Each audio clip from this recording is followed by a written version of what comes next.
Thank God the Mando monster on her face is finally over. And this is the model that all the Mandalorian episodes should use. Also, Snoke, is that you?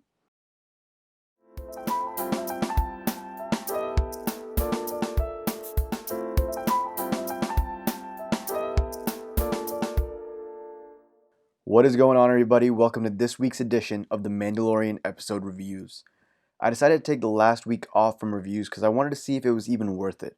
For those of you who tuned in 2 weeks ago, you would know that I killed Chapter 10 during my review and I was legitimately worried about how the rest of the series would be.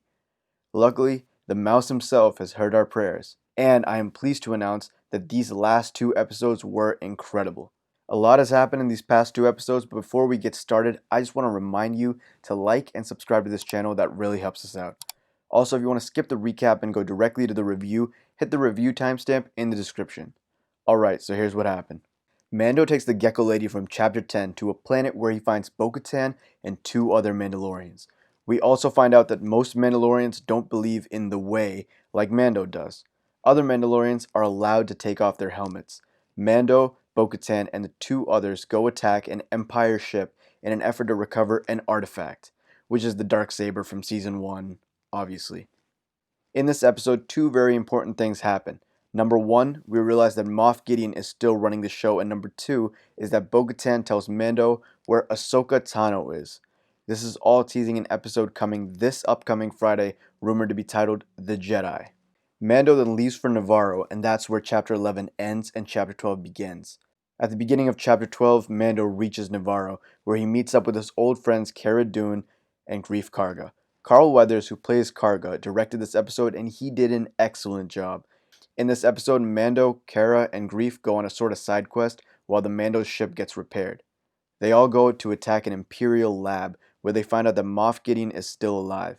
They also find out that Baby Yoda's blood is what the Empire people are after, and that's why they needed him. They mention M-Count, which stands for midichlorians, which Star Wars fans know from the prequels. Midichlorians are basically linked to how strong the Force is in a person. At the end of this episode, we find out that a tracker has been put on the Mandalorian ship, and then we see Moff Gideon in a room with what looks like dark troopers.